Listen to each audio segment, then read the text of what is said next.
Em 2006, em uma volta, em uma curva, tudo mudou, e a maioria das pessoas nem percebeu o que estava acontecendo naquele momento.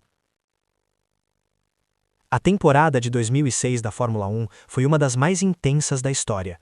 2 pilotos, 2 times, 2 filosofias completamente diferentes e uma batalha que durou o ano inteiro. Mas tem um momento específico que muita gente esquece ou nem conhece, que foi o ponto de virada real.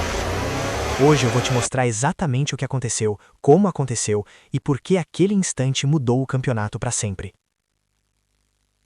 Para entender o peso do que aconteceu, você precisa entender como chegamos até ali. Em 2006, a Ferrari e a Renault estavam brigando palmo a palmo. Michael Schumacher, 7 títulos no currículo, estava no carro vermelho. Experiente, calculista, quase perfeito em tudo que fazia. Do outro lado, Fernando Alonso, o espanhol jovem e furioso que já tinha vencido em 2005 e queria muito provar que não tinha sido sorte. A temporada foi um vai e vem constante. Alonso vencia, Schumacher respondia, Schumacher liderava, Alonso encostava. Era o tipo de campeonato que te deixa sem dormir na noite anterior a cada corrida, porque você realmente não sabia quem ia ganhar. Mas havia uma diferença importante entre os dois que muita gente não lembra: os motores. O motor Ferrari 056 sofria com problemas crônicos de vibração nos pistões. Isso forçava a equipe a limitar as rotações para evitar quebras. A Renault, por outro lado, estava mais estável mecanicamente, e essa diferença que parecia pequena no papel foi crescendo ao longo da temporada. Antes de chegar ao Japão, Schumacher tinha se recuperado de um início mais fraco e entrado em uma sequência muito boa de resultados. O gap entre ele e Alonso tinha diminuído bastante. O campeonato estava vivo, muito vivo.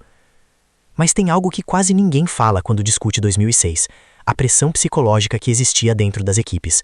Isso não era só sobre velocidade de carro, era sobre quem ia errar primeiro. E havia um contexto técnico importante que moldava as decisões da Ferrari.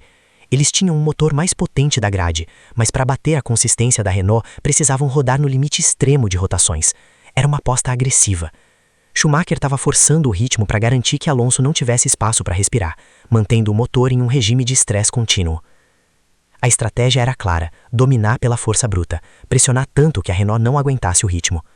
O campeonato tinha tudo para virar ali, em Suzuka. Suzuka é uma das pistas mais difíceis e mais amadas do calendário. Uma pista que exige muito do piloto e muito do carro ao mesmo tempo. Curvas rápidas, sequências técnicas e uma atmosfera que os pilotos descrevem como diferente de qualquer outro lugar no mundo. E foi exatamente ali que a estratégia agressiva da Ferrari cobrou o preço. O motor de Schumacher quebrou. Não foi um acidente, não foi uma batida, não foi um erro de pilotagem. Foi o motor da Ferrari que simplesmente parou de funcionar. Schumacher ficou parado na pista, corrida encerrada para ele. Esse foi o momento. Esse foi o ponto de virada real de 2006. Pensa no que aquilo significava em termos de pontos, em termos de campeonato. Schumacher não só perdeu os pontos daquela corrida, ele perdeu o momentum que tinha construído nas semanas anteriores. Alonso, que estava sentindo a pressão, de repente viu o caminho abrir na frente dele. E no esporte de alto nível, momentum é tudo. Mas a história não acabou ali, porque Schumacher era Schumacher.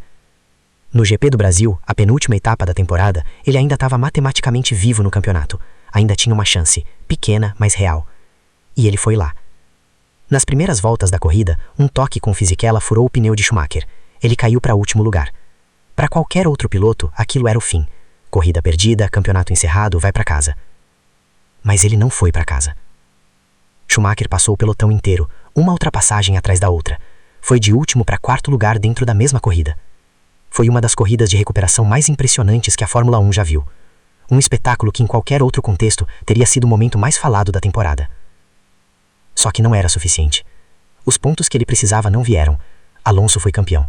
Bicampeão. E aqui é onde a história fica interessante de verdade. Porque quando você olha para tudo que aconteceu em 2006, fica uma pergunta na cabeça. Alonso foi melhor que Schumacher naquele ano, ou Schumacher foi traído pela mecânica nos momentos mais importantes? A resposta honesta é que os dois estavam em um nível tão alto que qualquer detalhe poderia decidir tudo. E o detalhe que decidiu foi aquele motor parado em Suzuka. Foi um motor que não aguentou o estresse de uma temporada onde a Ferrari apostou tudo na agressividade. Schumacher não perdeu 2006 porque foi mais lento.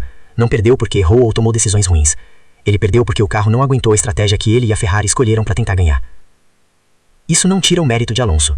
O espanhol foi consistente o ano inteiro, segurou a pressão quando precisava e fez o que tinha que fazer.